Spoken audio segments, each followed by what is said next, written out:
The first time Layla saw him, the world around her was chaos, sirens, shouting, and a sea of red, white, and blue waving against a humid Washington D.C. sky.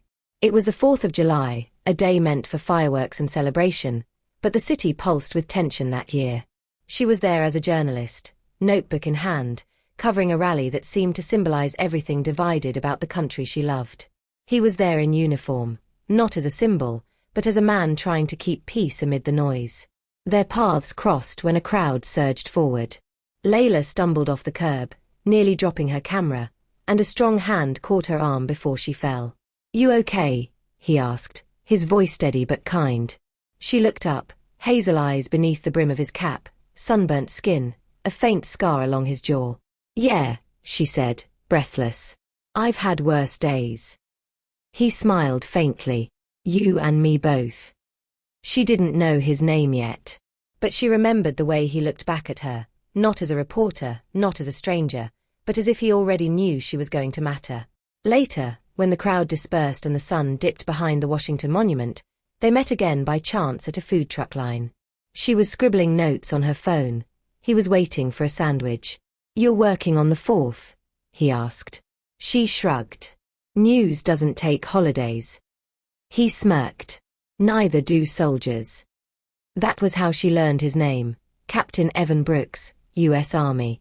He'd just returned from overseas, assigned to D.C. for a temporary security post. They talked for 15 minutes that turned into an hour. They disagreed about nearly everything: policy, politics, what it meant to serve, what it meant to question. But under all that, there was something stronger, a strange, magnetic curiosity. When the fireworks began, they stood side by side, watching color burst across the night sky. It wasn't peace, but it was possibility. Over the next few weeks, they kept running into each other. Once at the Lincoln Memorial, she was covering a veterans event, and he was there escorting a group of newly retired officers. Another time at a late-night diner off Constitution Avenue, both of them chasing caffeine instead of sleep. It started as conversation, cautious and layered, each word balancing between professional distance and personal connection. "You always this serious?" he asked one night, sipping his coffee. She raised an eyebrow. "You always this sure of yourself?" He grinned. "You'd be surprised how much of that is just practice." Their banter became something more, the kind of rhythm that only exists when two people challenge and complete each other in equal measure. She pushed him to question his beliefs. He taught her the power of conviction. Somewhere in the middle, between headlines and uniforms, they started to fall in love. But love in D.C. was never simple. Layla's next assignment was controversial, an investigative piece on military spending that threatened to expose corruption in the Defense Department. Evan, bound by duty, couldn't talk about it. The tension between their worlds grew sharper with every headline. One night, after her article went live, he came to her apartment, eyes tired, voice low. "You knew this would blow back on me," he said. "I did my job, Evan," she replied softly. "You know I can't bury the truth just because it hurts." He looked away, the silence between them heavy with everything unsaid. "Sometimes the truth hurts people who don't deserve it. And sometimes hiding it does worse," she whispered. They didn't speak for weeks after that. She threw herself into work. He buried himself in his duty. But no matter how far they drifted, D.C. seemed smaller without him. The city lights felt colder, and the sound of fireworks in her mind, that first night, haunted her like a memory of peace. Then came the night of the storm. A violent protest broke out near the Capitol. Rain falling in sheets, the air thick with shouting and tear gas. Layla was there again, camera slung around her neck, when a bottle flew through the air and shattered beside her. She stumbled backward, and suddenly he was there, again, out of the chaos, pulling her to safety. "You just can't stay out of trouble, can you?"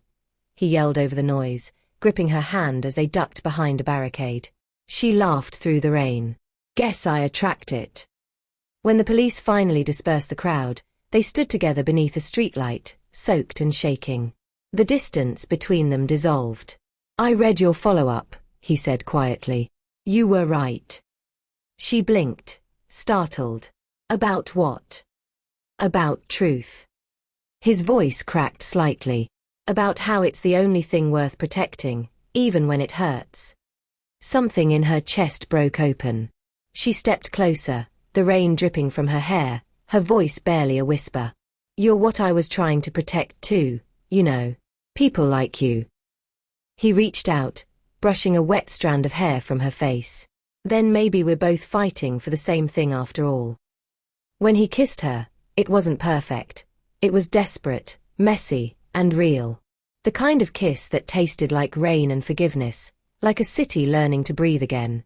Months passed. Seasons changed. Their relationship became a balancing act between duty and truth, but this time they didn't shy away from the conflict. They learned how to argue without breaking, how to disagree without walking away. Evan transferred to a community outreach role, helping veterans reintegrate into civilian life. Layla's writing shifted too, more human, more heart than headlines. Together, they found a middle ground, not in politics or policy, but in purpose. On the anniversary of that first July 4th, they returned to the National Mall. Fireworks exploded overhead once again, painting the sky in color. He held her hand, their fingers intertwined like a promise neither would let go. "You ever think," she said, smiling softly, "that maybe the nation doesn't need to be perfect to be worth fighting for?" He nodded. "Or that love doesn't either." They stood there, two people from opposite worlds, brought together not by agreement but by understanding. Around them, the crowd cheered, the night alive with unity and hope. And for a moment, amid the lights and the noise, it felt like the whole country exhaled, like every division softened, every scar healed just a little.